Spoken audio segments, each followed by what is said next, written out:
Cinderella.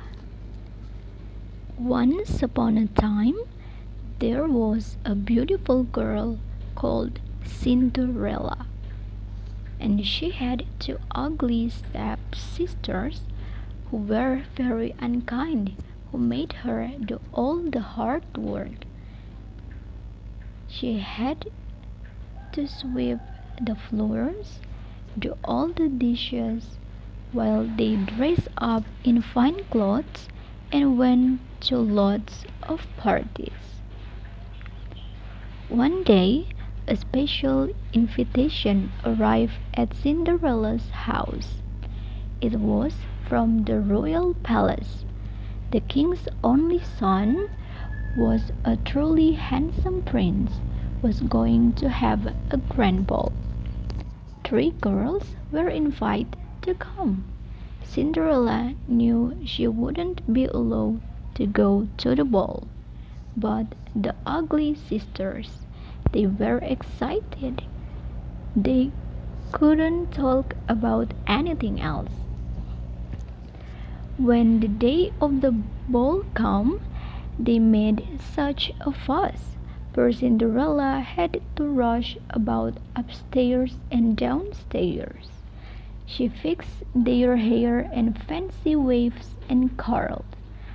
She helped them put on their expensive new dresses, and she arranged their jewels just so. As soon as they had gone, Cinderella sat down by the fire and she said, "Oh, I do wish I could go to the ball." The next moment, standing beside her, was a lovely old lady with a silver wand in her hand. "Cinderella," she said, "I am your fairy godmother, and you shall go to the ball. But first you must go into the garden and pick a golden pumpkin.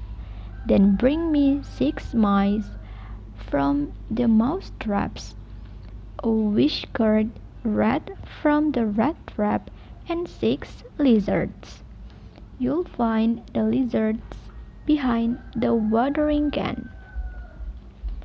So Cinderella fetched a golden pumpkin, 6 gray mice, a wise-haired rat, 6 lizards. The fairy godmother touched them with her wand, and the pumpkin became a gold coach.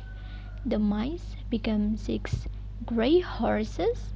The rat became a coachman with the most enormous moustache, and the lizard became 6 footmen dressed in green and yellow.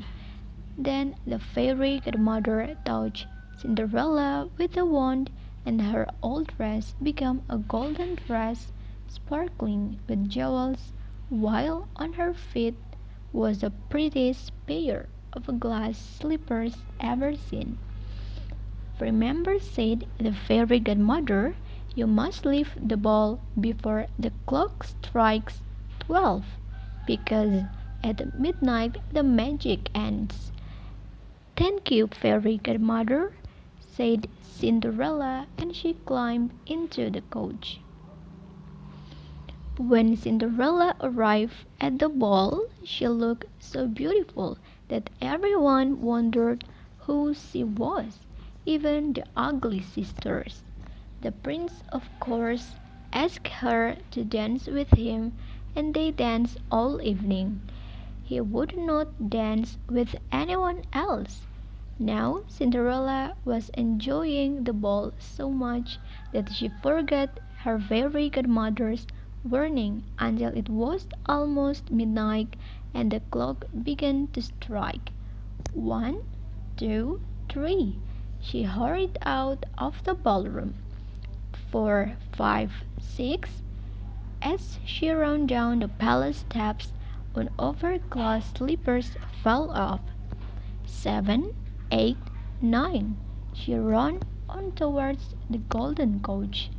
10, 11, 12. Then there was Cinderella in her old dress. The gold pumpkin lay in her feet, and scampering down the road were six gray mice, a washguard rat, and six green lizards. So Cinderella had to walk home, and by the time the ugly sisters returned home was sitting quietly by the fire. Now, when Cinderella ran from palace, the prince tried to follow her, and he found the glass slipper. He said, "I shall marry the beautiful girl whose foot fits this slipper, and only her." In the morning the prince went from house to house with the glass slipper, and every young lady tried to squeeze her foot into it, but it didn't fit any of them. At last the prince came to Cinderella's house. First, one ugly sister tried to squeeze her foot into the slipper, but her foot was too wide and fat. Then the other ugly sister tried, but her foot was too long and thin. "Please," said Cinderella, "let me try." "The slipper won't fit you," said the ugly sisters. "You didn't go to the ball." But Cinderella slipped her foot into the glass slipper, and it fit perfectly. The next moment, standing beside her was the fairy godmother. She touched Cinderella with the wand, and there she was in a golden dress sparkling with jewels, and on her feet was the prettiest pair of glass slippers ever seen. The ugly sisters was so surprised that for once they couldn't think of anything to say, but the prince knew what to say. He asked Cinderella to marry him. And then there was a happy wedding. Everyone who had gone to the ball was invited, even the ugly sisters. There was wonderful food, lots of music and dancing, and the prince, of course, danced every dance with Cinderella. He would not dance with anyone else.